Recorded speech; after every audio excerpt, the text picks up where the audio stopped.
This and other slum areas have been home to Sabir Arif since he moved to Lahore 20 years ago with his family of nomads from Dipalpur. He belongs to a caste of converts from the Hindu Dalits. Despite now attaining higher education in finance and cost management, Sabir continues to face discrimination. अगर कोई मुझे डिग down करने की कोशिश करता है तो मैं उसे बताता हूँ कि डिटेल से मुझे पूछता तुम तो तब मैं उसे अपनी बात बताता हूँ, अदरवाइज़ मैं उसे नहीं बताता क्योंकि मुझे फील होता है कि इस तरह फिर वो लोग इनके मुझसे डिफरेंट वे में बिहेव करना शुरू कर देते हैं। होता है अभी भी होता है। कैसे?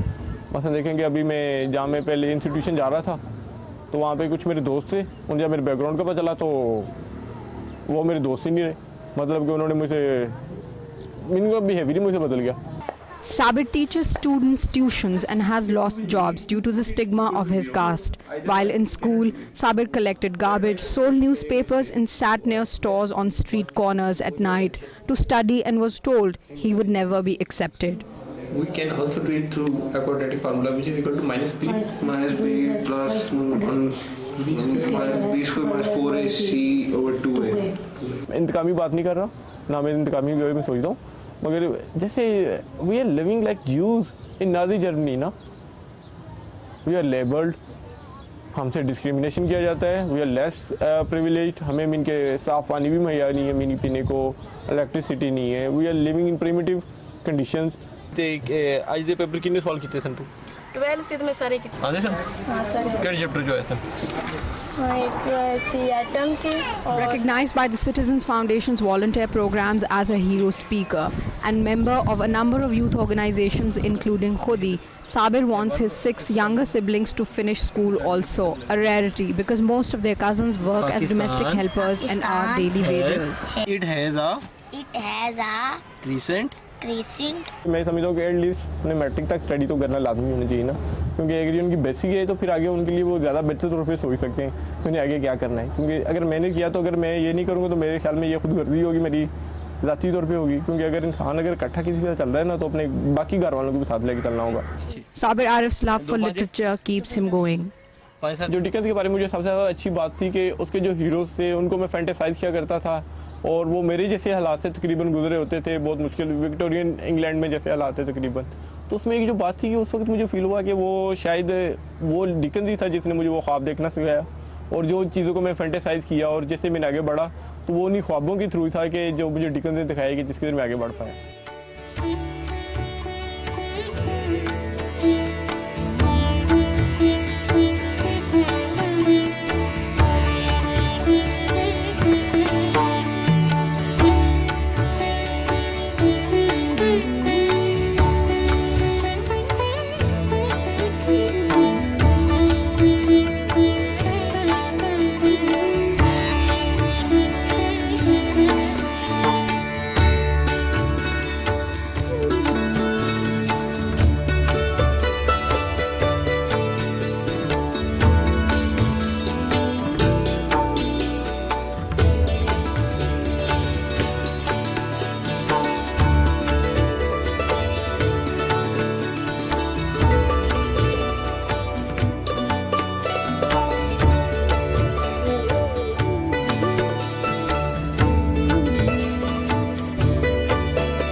Honored that I am being chosen as a Nobel laureate and I have been honored with this precious award. It is the Nobel Peace Prize. And I'm proud that I am the first Pakistani and the first young woman or the first young person who is getting this award. It's a great honor for me. And I'm also really happy that I'm sharing this award with a person from India whose name is Kailash Satyarthi. and his great work for child's rights, his great work against child slavery totally inspires me. And I'm really happy that there are so many people who are working for children's rights, and I'm not alone. And he totally deserved this award. So I'm feeling honored that I'm sharing this award with him. He received this award, and we both are the two Nobel Award receivers. One is from Pakistan, one is from India. One believes in Hinduism, one strongly believes in Islam. And it gives a message to people. It gives a message to people of love between Pakistan and India, and between different religions. And we both support each other. It does not matter what's the color of your skin, what language do you speak, what religion you believe in. It is that we should all consider each other as human beings, and we should respect each other. And we should all fight for our rights, for the rights of children, for the rights of women, and for the rights of every human being. First of all, I would like to thank my family, my dear father, my dear mother, for their love, for their support. As my father always say, he did not give me something extra, but what he did, that he did not clip my wings. So I'm thankful to my father for not clipping my wings, for letting me to fly and achieve my goals, for showing to the world that a girl is not supposed to be the slave. A girl has the power to go forward in her life. And she's not only a mother, she's not only a sister, she's not only a wife, but a girl has she should have an identity, she should be recognized, and she has equal rights as a boy. Even though my brother...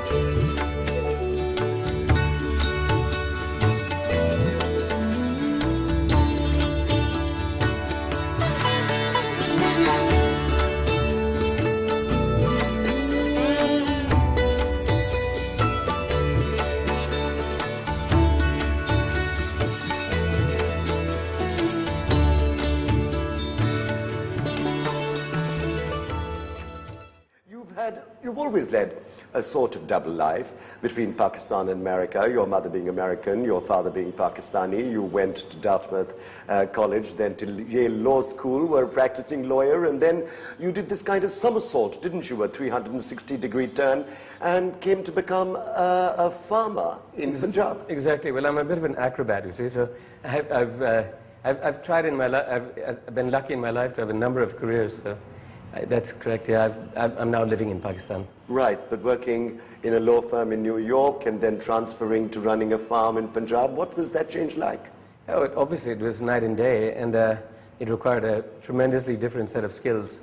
Although I think that the acuity of a lawyer is very much required to run a farm in Punjab. Right. What is really very moving about your set of interlinked short stories is their observation of rural life in the subcontinental hinterland. Very curious that in contemporary English writing coming out of the subcontinent, not many people seem to have much time to observe goings-on in the rural countryside. Well, it's not just that they don't have time, they don't have the access. You know, of all of my friends, all of my literate friends, I'm the only one I know who does not live in the city. So I've had access to these lives and to these stories, and I feel fortunate for that. Right. That's at one level, of course. But you're going very deeper into the emotional landscapes of these people. In particular, the relationship between men and women. And in the case of many of your interlinked short stories, it's the older men who really prey in a terrifying way on much younger, vulnerable, sadder women. This is true. But I think just generally, women in Pakistan are powerless, more or less. I mean, there are exceptions, of course, but therefore they have to use whatever means are available to them to achieve their purposes. And obviously sex is one of the strongest cards they hold. And work, you know, by definition, if you're looking for powerful men, generally they're older men. You are young and nubile.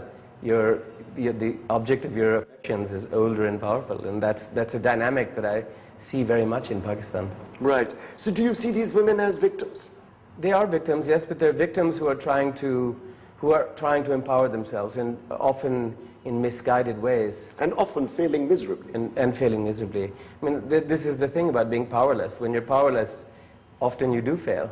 Because men generally have power of themselves, but women having power through men, whenever the affection of the man is withdrawn, they lose everything they've gained. Right. I mean, there are stories of really heartrending rejection. Samina, the servant girl who works up trading sexual favors, ends up into destitution. The genteel, lower middle class sort of companion to the grand landlord, Mr. K.K. Haruni, also is horribly rejected and driven out of the house after his death. So it's a very inequitable relationship.